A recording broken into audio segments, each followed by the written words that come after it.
Dear student, today we are study about mass percentage composition और known as percentage composition। बेटा किसी भी compound का परसेंटेज कंपोजिशन निकालना है तो हमें सबसे पहले उस कंपाउंड का मोलिकुलर मास निकालना होगा। जैसे कार्बन डाइऑक्साइड है, इसका मोलिकुलर मास कितना है 44 ग्राम। जो कंपाउंड है वो दो या दो से ज़्यादा एलिमेंट से मिलकर बना होगा। अब जो एलिमेंट है उनके एटॉमिक मास को, जैसे यहाँ कार्बन डाइऑक्साइड है तो कार्बन के एटॉमिक मास को कार्बन डाइऑक्साइड के मोलिकुलर मास से डिवाइड कर दे और मल्टीप्लाई परसेंटेज निकालना है तो 100 से करेंगे तो ये क्या हो जाएगा मास परसेंटेज ऑफ कार्बन। इसी तरीके से कंपाउंड के सभी एलिमेंट का मास परसेंटेज निकाल सकते हैं। तो मास परसेंटेज ऑफ एनी एलिमेंट किसके इक्वल होगा, mass of that element in compound divided by molar mass of compound multiply 100. For example, calculate mass percentage composition of each element in water and carbon dioxide। देखो बेटा carbon dioxide का निकालते हैं तो molar mass of carbon dioxide कितना है 44 ग्राम। कैसे निकाला हमने, कार्बन का 12, ऑक्सीजन का 16 टू जा 32, किसके इक्वल आ गया हमारा 44 ग्राम। तो यहाँ पर मास परसेंटेज ऑफ कार्बन निकाले तो सबसे पहले क्या करेंगे, कार्बन का मास ऊपर लेंगे, उसको डिवाइड कर दे, मोलर मास कितना है 44, परसेंटेज निकालनी है तो 100। उसी तरीके से मास परसेंटेज ऑफ ऑक्सीजन निकाले, यहाँ कार्बन डाइऑक्साइड में ऑक्सीजन 2 है तो इसका मास कितना हुआ 32 बाई मोलर मास कितना है 44 मल्टीप्लाई 100 तो यह कितना आ गया 72.72। इन दोनों का सम, मास परसेंटेज का सम हमेशा इक्वल टू 100 आएगा। इसी तरीके से अब वाटर का एलिमेंट का मास परसेंटेज निकालते हैं तो देखो molar mass of water H2O कितना है 2 + 16 18 ग्राम। मास परसेंटेज ऑफ हाइड्रोजन निकालते हैं तो वाटर में हाइड्रोजन का मास कितना है 2, वाटर का मोलर मास 18 मल्टीप्लाई 100 तो ये 11.8% आ गया।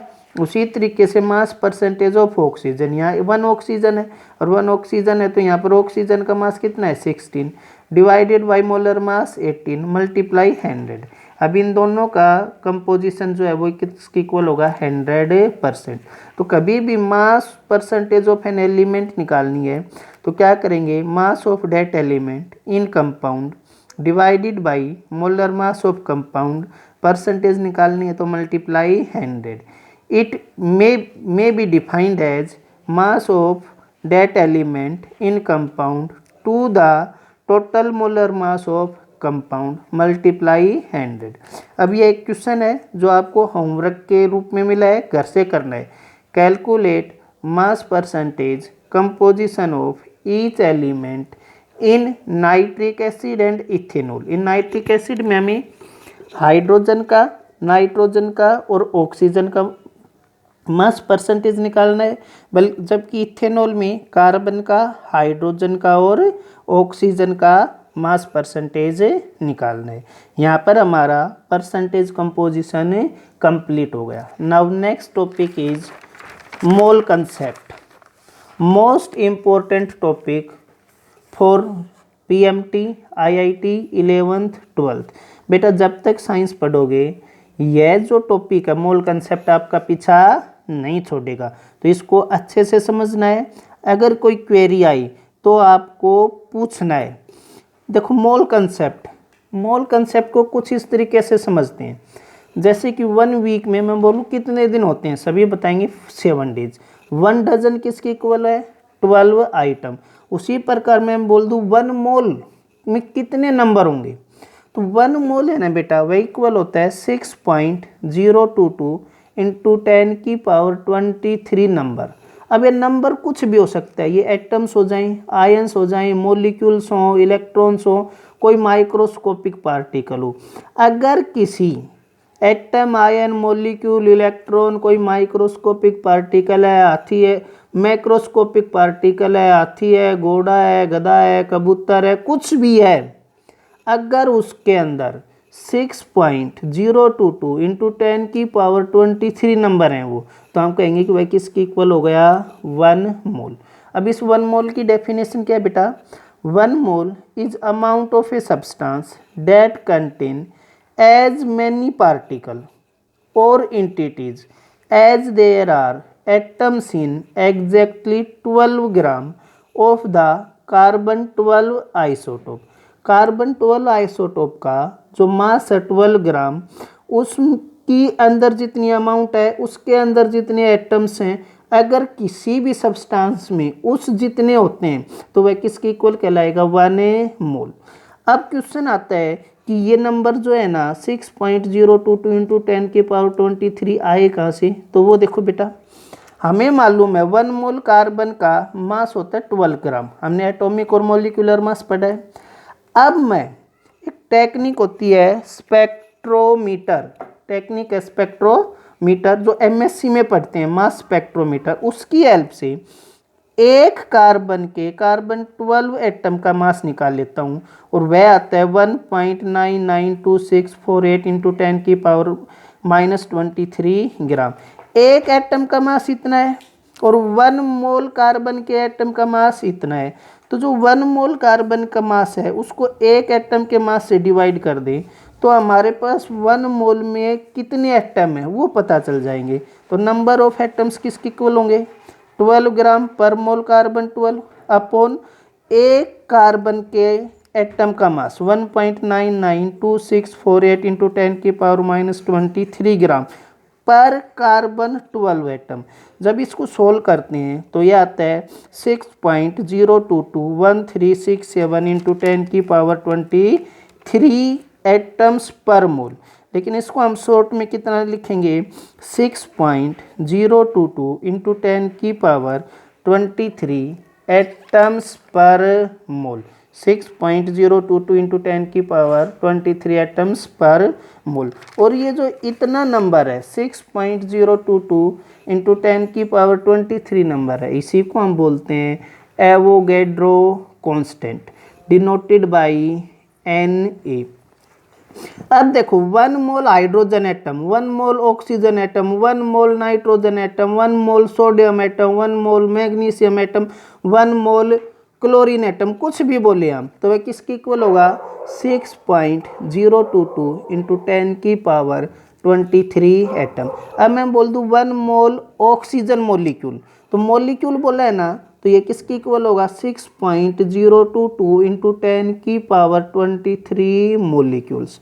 लेकिन बेटा समझना, अब मैं क्या बोल रहा हूँ, 1 mole of oxygen molecule contain oxygen atom, 1 mole oxygen molecule contain oxygen atom. 1 मोल जो ऑक्सीजन के मॉलिक्यूल है, एक ऑक्सीजन के मॉलिक्यूल में कितने एटम है? 2।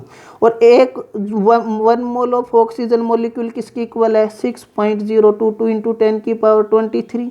इसमें एटम निकालने हैं, 1 मॉलिक्यूल में 2 एटम है, तो इतने मॉलिक्यूल्स में कितने एटम होंगे? इसको 2 से मल्टीप्लाई कर दें। उसी तरीके से मैं बोल दूं 1 मोल S8 मॉलिक्यूल सल्फर का मॉलिक्यूल है, contain number of atoms, number of atoms. तो बेटा 1 मोल S8 में मॉलिक्यूल कितने? 6.022 इंटू 10 की पावर 23। लेकिन हमें एटम निकालने, एक मॉलिक्यूल में कितने एटम है? 8। तो इतने मॉलिक्यूल्स में कितने एटम होंगे? इसको कितने से मल्टीप्लाई कर देंगे? 8 से। तो अगर मॉलिक्यूल में एटम पूछे तो उस मॉलिक्यूल, जो मॉलिक्यूल जितने नंबर ऑफ एटम से मिलके बना है उससे हमें मल्टीप्लाई करना होगा। अब देखो बेटा, mass of 1 mole of any substance is equal to its gram atomic या मोलिकुलर मास। अगर सब्सटेंस हमारा एलिमेंट है तो हम ग्राम एटॉमिक लेंगे, और अगर हम सब्सटेंस हमारा कंपाउंड है तो हम उसका मोलिकुलर मास लेंगे।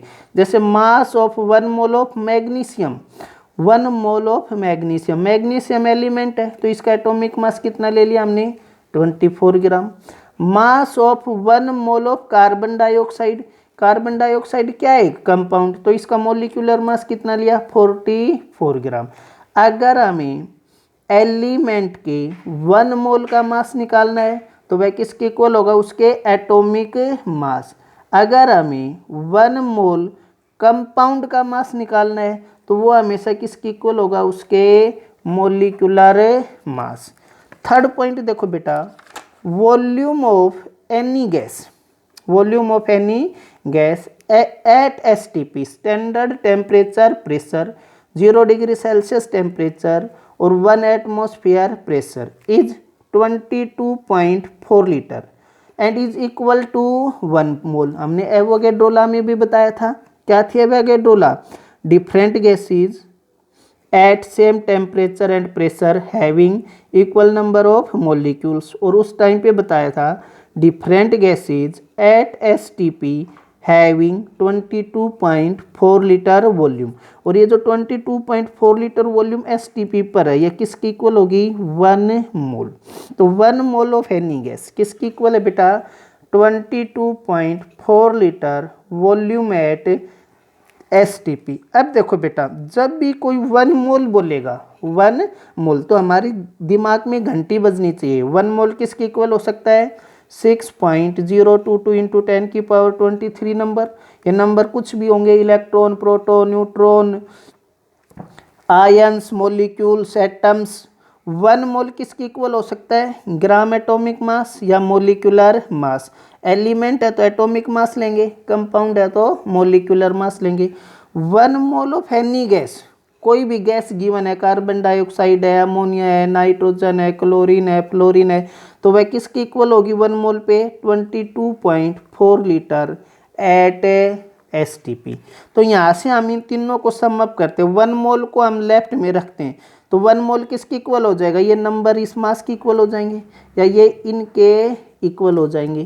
तो हम क्या लिख सकते हैं, 1 मोल ऑफ एनी सब्सटेंस किसके इक्वल होगा, 1 मोल ऑफ एनी सब्सटेंस में क्या, तो इतने नंबर में एटम्स या मॉलिक्यूल्स होंगे, 6.022 इंटू 10 की पावर 23।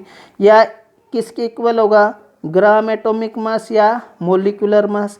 या किसके इक्वल होगा बेटा, 22.4 litre volume at STP, volume at STP. जैसे यहाँ पर लिया हम 1 मोल ऑफ कार्बन डाइऑक्साइड, तो 1 मोल ऑफ कार्बन डाइऑक्साइड में इतने नंबर ऑफ मॉलिक्यूल्स होंगे, उसका मास कितना हो जाएगा 44 ग्राम, और उसकी वॉल्यूम एसटीपी पर कितनी होगी 22.4 लीटर।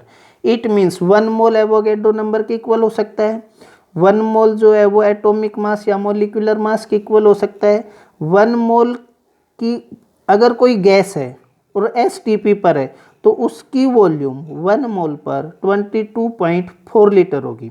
बेटा इस मोल कंसेप्ट से रिलेटेड यह हमारा इनिशियल है, स्टार्टिंग हुई है। इस डेफिनेशन के बेस पर कल हम 15 से 20 न्यूमेरिकल सोल्व करेंगे। जितना पढ़ाया है इसको अच्छे से पढ़ना, अगर कोई प्रॉब्लम हो तो आप पूछना। Okay, thank you.